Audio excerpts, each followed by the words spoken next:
The White House considers reclassifying marijuana. California sues over National Guard deployment. And Trump and Putin's relationship turns frigid, mainly because they met in Alaska. And more on this week's America Uncovered headlines. Welcome to America Uncovered. I'm Chris Chappell. Be sure to leave a comment with the American flag emoji for the algorithm. U.S. tech firm SMG Capital has purchased jeweler Fabergé for $50 million. This could mean bringing the company from London to America, which hopefully will help cut down on the cost of eggs at my super secret ultra-rich person's supermarket. I'm so tired of my Fabergé omelets costing me $2.9 million. Though my doctor says I should cut back due to the cholesterol and the emeralds ripping my insides to shreds. Speaking of doctors and ripping things, fat bong rips of medical marijuana. That may be the first time in human history that sentence was said by someone in a suit at a news desk. America Uncovered, reporting history and making it. President Trump is considering reclassifying marijuana as a less dangerous drug. It's a very complicated subject, the subject of marijuana. I've heard great things having to do with medical, and I've had bad things having to do with just about everything else. But medical and, for pain and various things, I've heard some pretty good things. But for other things, I've heard some pretty bad things. He's right, it is complicated. Marijuana has been shown to have useful medicinal benefits, but it can have some dangerous side effects, like attending a Fish concert for more than 30 seconds. 3 straight hours of an improvised jam session, no sober person would be into that. Also, legalizing marijuana won't necessarily cut down on crime, because it turns out drug traffickers aren't the nicest guys. Who knew? Wow, they should make hundreds of movies and TV shows about that. People would be really surprised to learn they aren't upstanding citizens. Also, if Trump does decide to reclassify, who would have guessed it would be a Republican president to finally put the pot in POTUS? It's a shame it wasn't GW. Then we could have named a strain after him and people could get high on the old Bush Kush.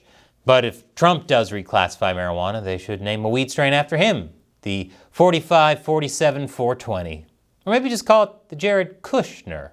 Speaking of cutting down on crime, Trump has called on Congress to end no-cash bail in certain U.S. cities as part of his crackdown on crime.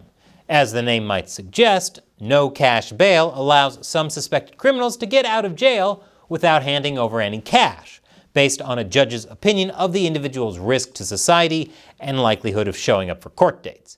The idea is to make the system more fair for poor people, which sounds good on paper, but in practice hasn't always worked out all that well.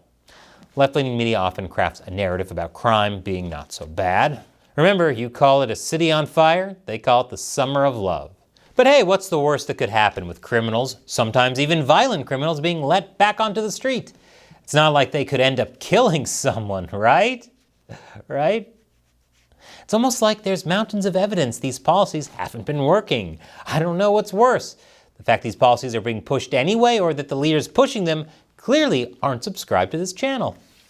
Speaking of controversial ways to deal with crime, Trump's deployment of National Guards to Los Angeles. A few months ago, they were sent to offer support to ICE as they conducted immigration raids.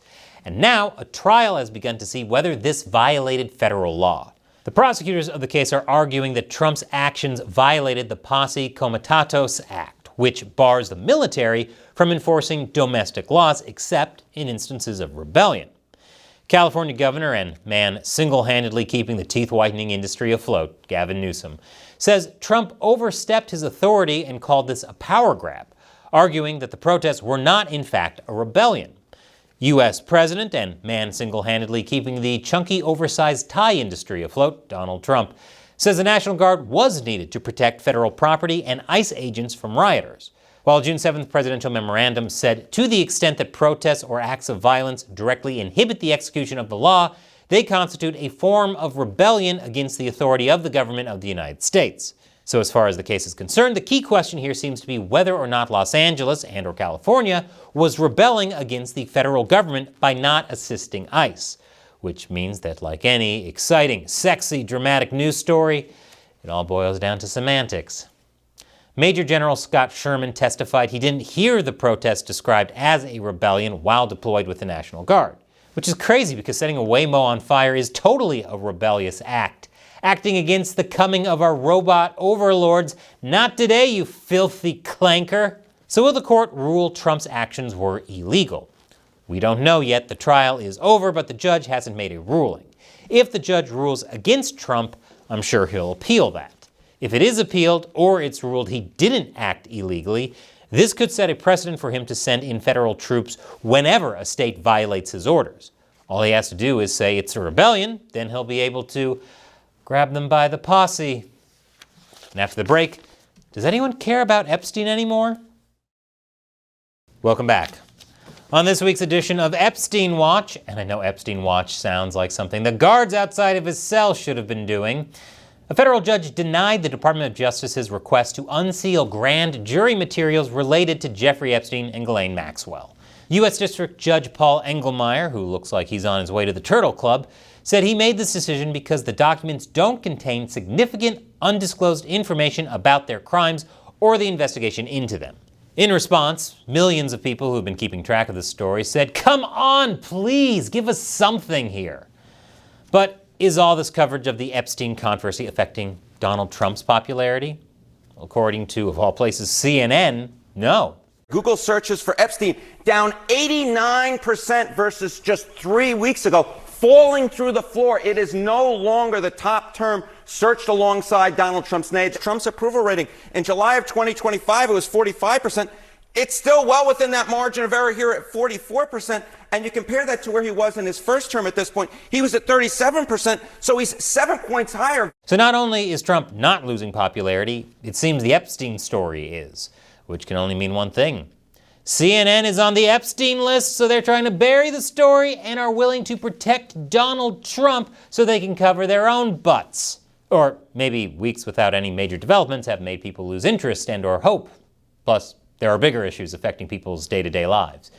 Occam's razor says it's the latter, which means Occam's probably on the Epstein list too. Speaking of issues Americans are more concerned about, drug prices. Trump has promised to slash drug prices by 1,500%. Can he do that? Of course, he just needs to pull the drug price lever under the desk in the Oval Office, which is right next to the gas and grocery price levers. I don't know why he didn't think to do this sooner. Joking aside, this is part of an executive order Trump signed back in May, which says America will get most favored nation pricing. This means whatever country pays the lowest price for the drug, the U.S. will pay the same price. Big Pharma will either abide by this principle voluntarily or will use the power of the federal government to ensure that we are paying the same price as other countries. So can he enforce this legally? No. This is more of a symbolic gesture that he hopes will put pressure on pharmaceutical companies to do the right thing by American citizens. The federal government can't set prices unless the courts rule in Trump's favor over Los Angeles. Then he can just say the drug companies are rebelling and send in the National Guard. Speaking of soulless monsters that have no regard for human life, Russian President Vladimir Putin. Trump met with Putin in Alaska to feel him up. Feel him out! Stupid, sexy Putin. Specifically, Trump hoped to feel Putin out on the possibility of a ceasefire, though he acknowledged that in order to obtain a ceasefire, it would require some land swapping. There'll be some land swapping going on. I know that through Russia and through conversations with everybody. To the good, for the good of Ukraine. Good stuff, not bad stuff. Also, some bad stuff for both. So there's good and there's bad. Good, not bad, but also bad. Forward, not backwards. Upwards, not forwards. And always twirling towards freedom. Trump did say he would try to get some territory back for Ukraine. And he's upset that Zelensky is resisting a land swap with Russia, without even saying thank you. Zelensky didn't attend the Alaska summit and warned that this is already a victory for Moscow and that Russia will try to deceive the U.S. What? The guy known for poisoning and pushing people he disagrees with out of windows, who constantly reneges on deals and lies, and actually, yeah, that tracks. But Trump gave assurances to European leaders ahead of his meeting with Putin. Trump said this wasn't a formal negotiation, but a feeling